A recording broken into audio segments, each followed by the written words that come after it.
Welcome to today's show. We have a few things prepared for you. We're going to talk about the Medicare for All March, which we had participated, both of us, Keith and I, in our respective locations. East Coast, West Coast. Yeah, it was 55 cities across the U.S. No mainstream media coverage, of course. Zero participation from our squad members or politicians, aside from maybe a tweet or a statement that was provided by Cori Bush, I believe. Other than that, it was nothing. We had people like Susan Sarandon and Marianne Williams, who participated in the Washington parade. For us, this was the first. For me, it was the first time live streaming with the field equipment, and that seemed to have gone pretty well.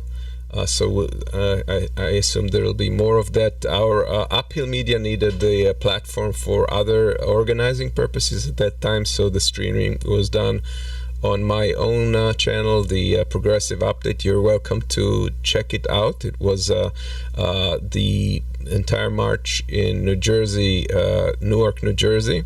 There were some really good speakers, and we'll have a little bit of an excerpt from a witness from someone who was sharing their account of what their experience with the insurance companies was. But almost how many people were there at your march?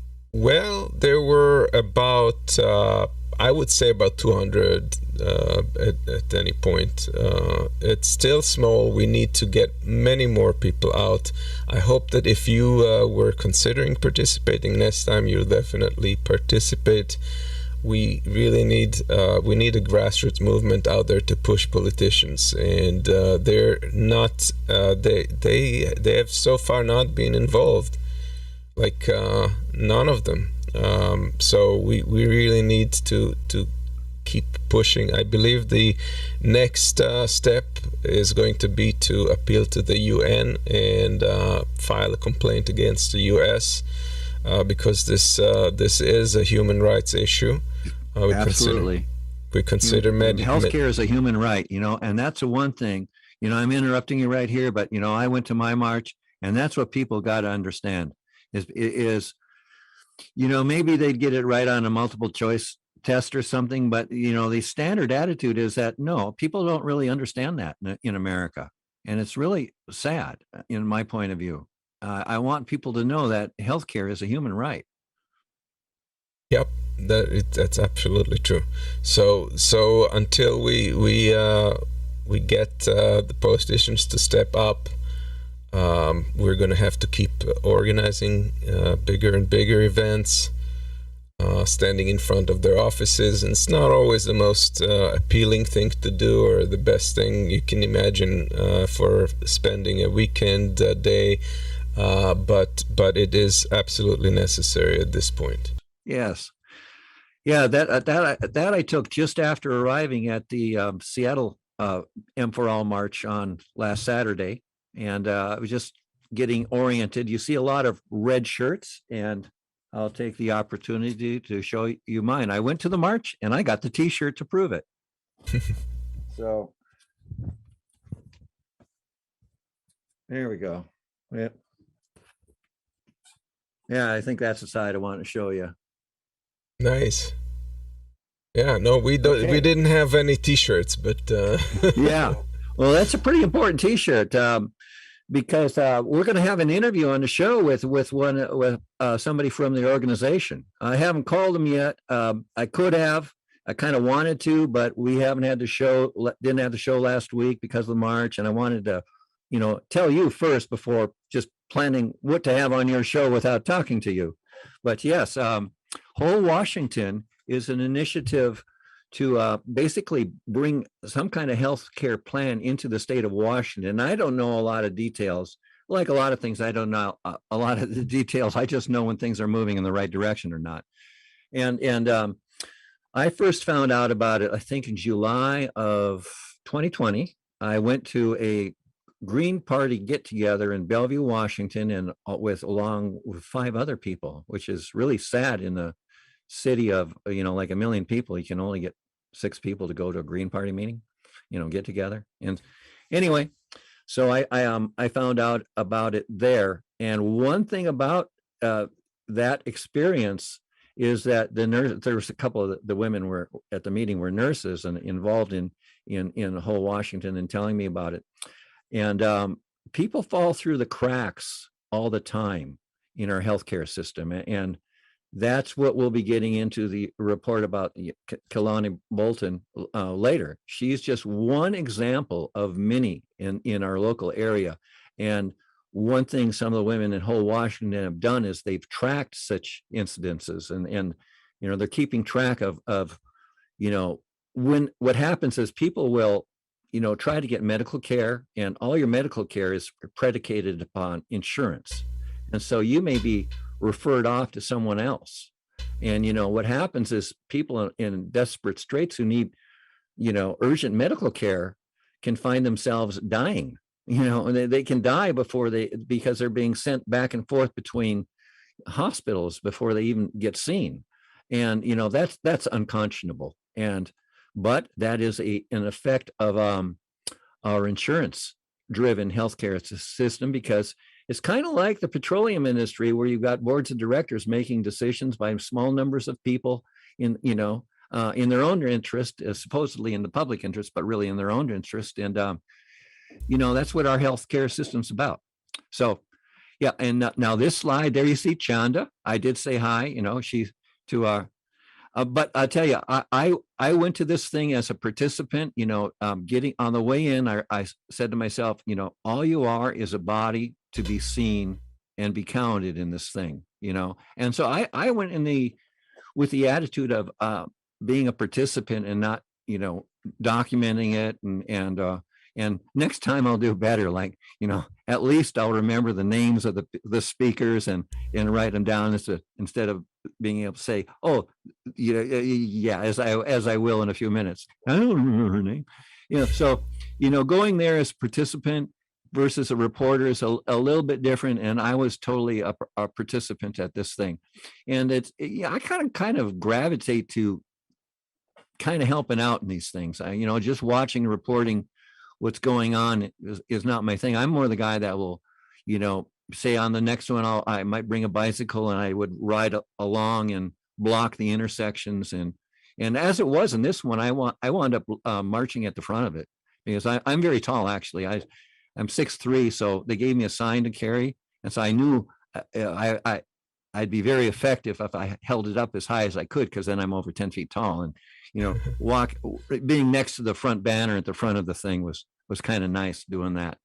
So, yeah, so this is Chanda. I did say hi. I asked how Oz was doing, but that's about it, and she was very busy, as some other people were they're so busy documenting things, they kind of miss a few things, but that works both ways. So it was good to see her there.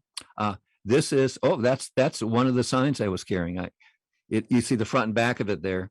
And yeah, that's the stage. That what happened was, we all gathered at Westlake Park, which is in downtown Seattle, and stayed there, mingled for a bit. And then there were some speakers. And then there was about a 2-mile march down 4th Avenue to the Seattle Center, and where there was an amphitheater. And then there were some more speakers there. But at that point, I had a ride come pick me up, and that was it. The march was essentially over. And then later, this woman, Ashley, I believe her name is, she actually was one of the speakers at the Healthcare M for All March. But in this particular photo, I took it from this is about 4 hours afterwards, because there was a Black Lives Matter type meeting about healthcare, and Kalani Bolton specifically, because from the Black community sees a very strong racial element in what happened to Kalani Bolton. Whether that's true or not, there certainly is a lot of damn incompetence, and some people need to be held to account, because what happened to her is horrible. It shouldn't happen to anybody, and you can label that any way you want, but it's a failure of the system, and we'll be getting more into it as the slides go by. So yeah, I'll just okay. So now this woman, she's running as a socialist for something in Seattle. Her name escapes me. What piqued my interest is she's related to Salvador Allende, which kind of is a hero of mine. Back in 1973, I didn't like what happened to in Chile back then, and it kind of radicalized me, for life. And so she gave a very good talk about, and she talked about, maybe it was her uncle, I'm not sure, but Salvador, he was a doctor, and he had done some very important work in public health. And so her contribution to the march was to relate what he had done, in his, before he had become, the leader of Chile, and before he was deposed and, dead. So yeah, let's move on to the next one and see what we have. Because I'm forgetting what I put all in this. Okay, now this was halfway down 4th Avenue. Here I am, at the front, looking back, because what they did was they stopped the march to have, we had a street permit to do this, of course. This healthcare for all march is not exactly the most radical march. It's pretty well behaved. But so we stopped, and there were some stories told. One story I really want to relate, because again, when we get into the Kalani Bolton story, that we're really talking about is people falling through the cracks and not getting the care they need and the care they deserve, because it's a damn human right.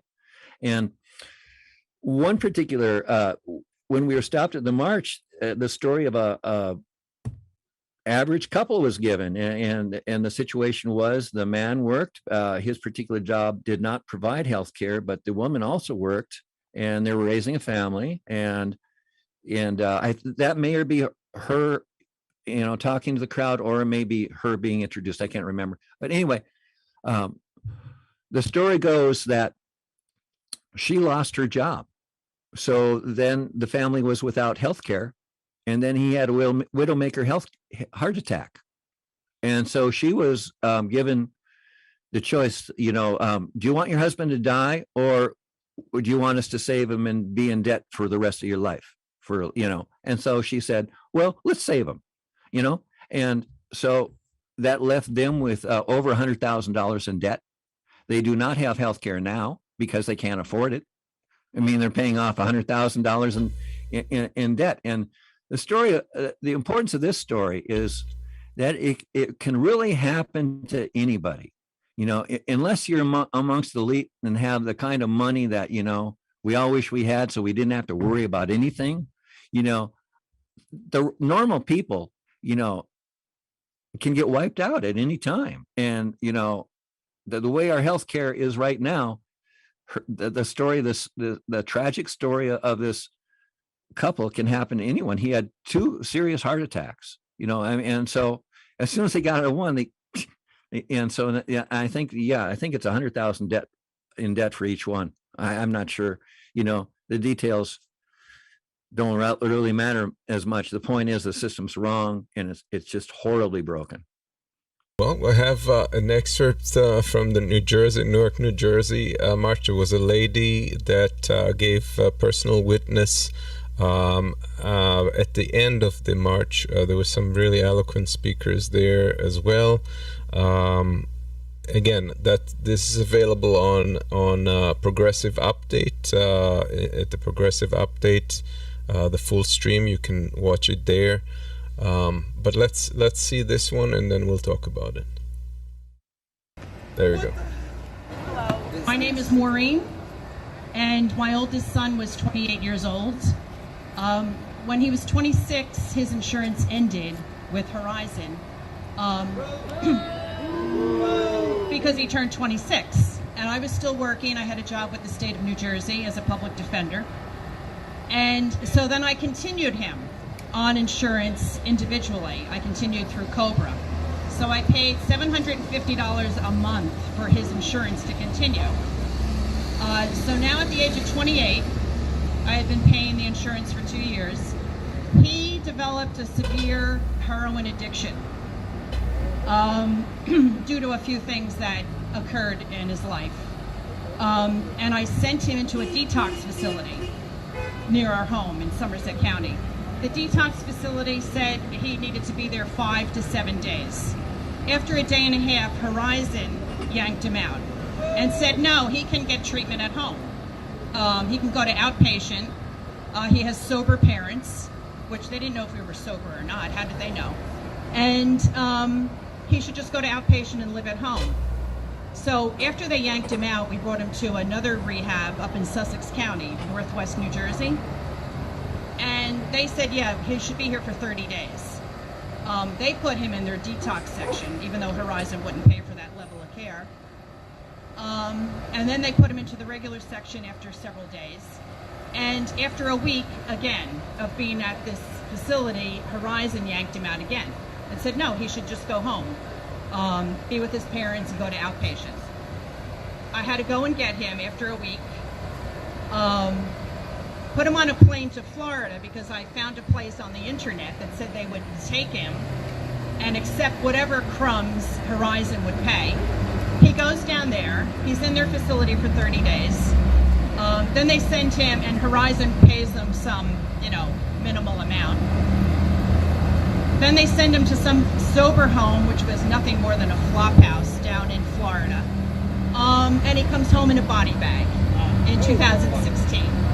And it was all due to Horizon, who I paid $750 a month for his insurance. Back in 2008, there was a parity law that was passed indicating that mental health and addiction should be treated the same way as physical health problems. But Congress does not enforce that. Our politicians, our so-called leaders, do not enforce that parity law. And Horizon and other companies are able to get away with not covering what's in their policy. The policy said they covered addiction and they covered mental health, but they do not. They come up with these bogus reasons as to why it should not be covered. And why our Congress isn't having hearings about this, I don't know. Why they don't have hearings about the fentanyl that's pouring into our country, I don't know. I mean, they have other hearings about Trump, and that's fine. They have hearings about the riot that went on in the Capitol, and that's fine. But why not about, the drug addiction? 90,000 people died in 2020 from overdoses. The year my son died in 2016, 64,000 died. It went up to about 70,000 the following year. And up. Now it's up to 90,000 for 2020 because of the pandemic isolating everybody. And even less treatment is being provided than ever.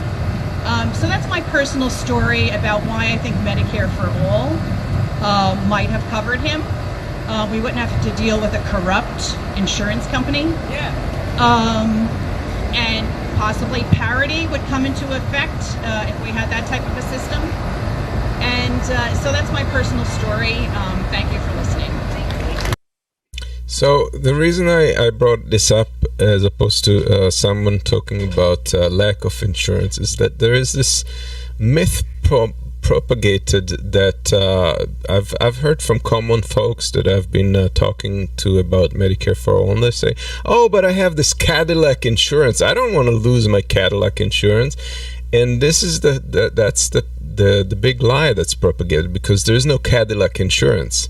At some point, people suffer these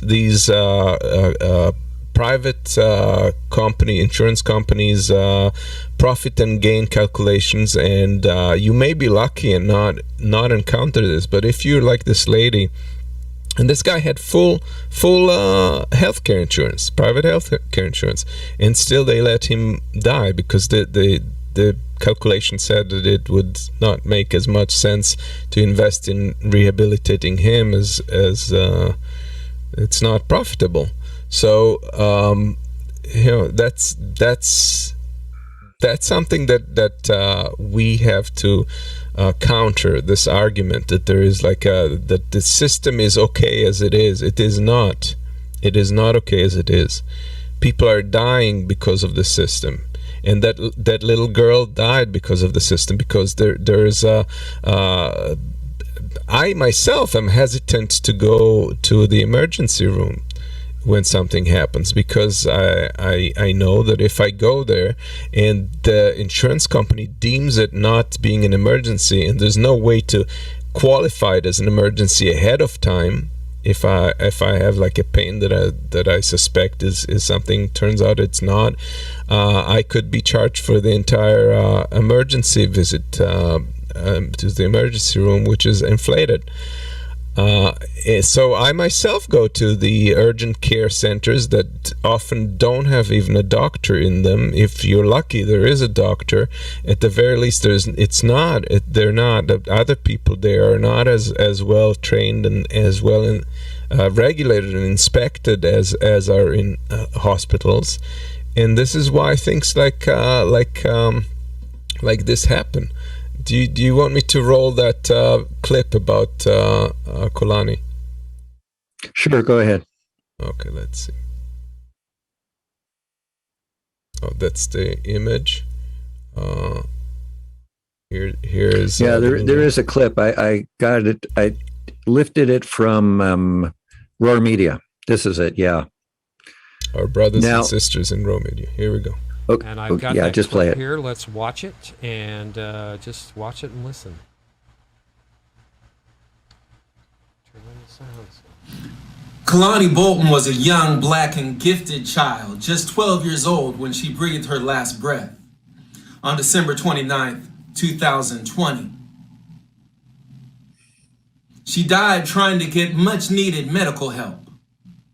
Her sister saw her having an asthma attack, something that had troubled Kalani from birth.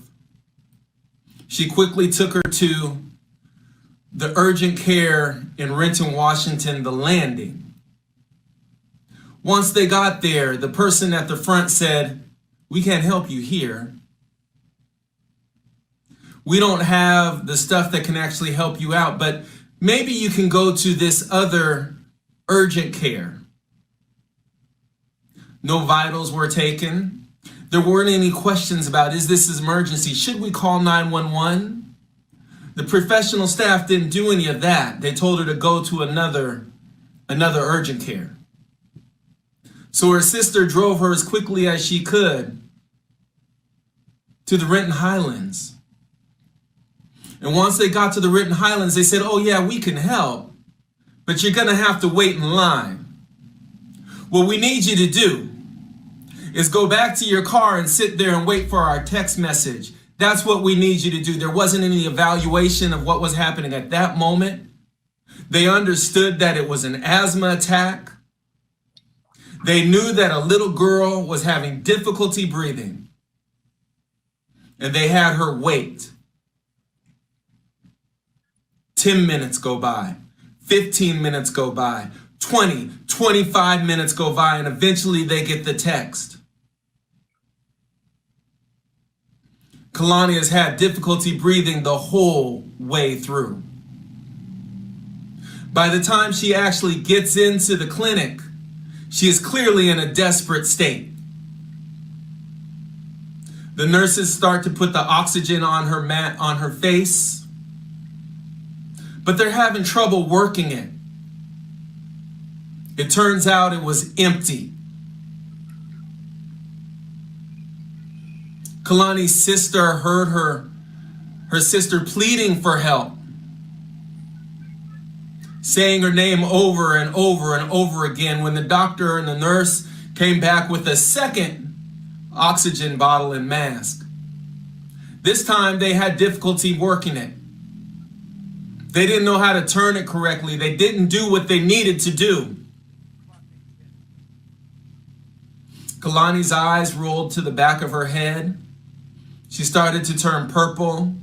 Her sister screamed and begged for help and finally said, "Call 911. Can somebody call 911?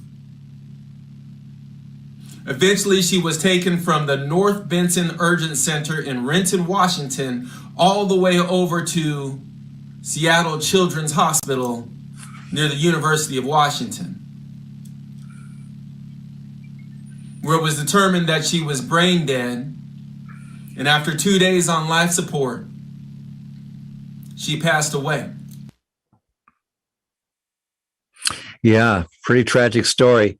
And I got that clip from Roar Media because it's almost exactly the way it was told to me by Ashley when I was in the crowd when she spoke at the rally.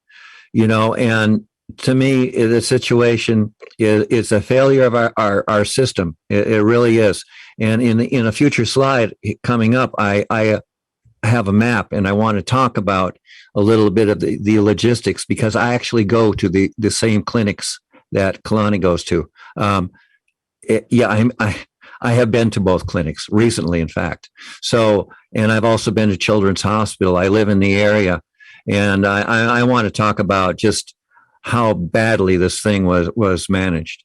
And this particular slide has a web page where UW Medicine put out a press statement about the Kalani Bolton investigation, and we will want to open that link and look at an itemized list of statements that they've made. But before we do that, I do want to show how this all worked out on the map, and which will be coming up. So we can come back to this slide, Amos. Yeah. Here we go. Okay. Now, I put some labels on this because I know I can't use my mouse to show you where things are. But on the left there, you can see Seattle. Now, notable about Seattle is we can have some very, very bad traffic at times because we're surrounded by water. That's a 7-mile wide Puget Sound, on the left there. And that's a very large lake on the right. It's about 20 miles long, and it's got a couple bridges, that are like 2 miles long across it. And my point in digressing about the topography of Seattle is it's very difficult to get around quickly from one place to another. And routing people through our roads can be, if you have a medical trouble, it could be the end of you. And so what I want to direct your attention to that island in the middle and drop down to, you'll see an arrow that says LUC. That stands for Landing Urgent Care, and that's where Kalani was first taken. She had to wait in the car and all that, and it was the way it was described. And I can tell you, I've been to these clinics, and COVID, you would not believe the restrictions that they implemented, with the COVID thing. It's really hard to believe. I mean, they made you wait in your car. You couldn't go in. Only one person in the lobby at a time. And at the time this happened, everybody was afraid of getting COVID. And I think that's probably a part of the story that's not really, well, it should be brought out a little bit. This was a period, I'm not in it, and not to make any excuses for anything that happened, of course, but this is a time when things were really weird. Trying to get even the simplest thing seen, medically was very difficult at that time, January, or, well, maybe it was a little earlier, but the point is, I'm telling you, these urgent clinics, they went really big on COVID restrictions, and that, I think, interfered with things. So they had Kalani moved. They had her go to the second urgent care, which is down by the lowest arrow down there. And that one should say BUC, Benson Urgent Care. And that's about 5 miles from there, from LUC to BUC. It's about 5 miles. It'll take you about 10 minutes, depending on stoplights, which, because of our traffic, have been lengthened. And so it makes things hard to get around. You also are on some city roads that are, can slow you down. But, at least you can get there in 10 minutes. Now, moving Kalani from, we'll get back to that slide about the UW website where they put out their statements. And the reason I wanted to put off getting back to that is because I really question the decision to move Kalani to Children's Hospital. I'm doing this personally just because I know the topography, and I know a few things about Seattle and everything else here. in downtown Seattle, there's a place called Pill Hill. I put an arrow by that right there. There you can, I point at it and you can't see that. But, kind of in the middle left of the map, there's PH, and that's Pill Hill. There's about, a dozen hospitals. And that's where, the serious medical centers are in Seattle. And, if you really wanted somebody, in an emergency situation, get medical care, I don't know why you would put another 10 miles in 15 minutes on the drive. Get her to Pill Hill, get her to Swedish, get her to all the other hospitals there with their great emergency rooms. And, the fact that she's 12 years old should have had nothing to do with that decision. And now, when we get back to the statement put out by the University of Washington, that's what they're claiming. They're claiming that, she had to be taken there because they had the facilities to treat her. And, I'm saying that's bullshit. I'm saying that it was an economic decision made by the insurance companies, because basically all our healthcare is determined by insurance companies. We really don't have any say. And the doctors don't even have much say. You go to a doctor's appointment, you're not allowed to say, I came in here because I cut my arm open, but I've been feeling this thing, and there's this kind of bulge sticking out of my left side. Can I talk to you about that? No, sir, you'll have to make an appointment about that. It's all choreographed by the powers that be.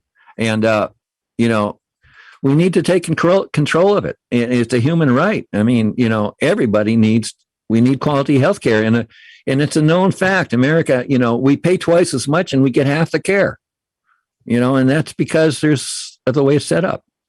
So, yeah. So enough about the map. I've been to these urgent cares. I know how they run. Sometimes I've gotten very good service there, very good care, and also at times it can be horrible. It depends on the personalities, how much they're being overworked. But the fact is, getting back to the insurance companies again, they're always trying to save money. So do you think these things were staffed up because COVID came along and the restrictions got in the way and say, hey, maybe we need to bring on a few other people for a while because all these COVID restrictions are really interfering with our ability to take care of our people? Was that decision made? Of course not. That would interfere with the bottom line. And, the bottom line is all that's important until we change things. And to do that, we need to double the number of people we have at our next march.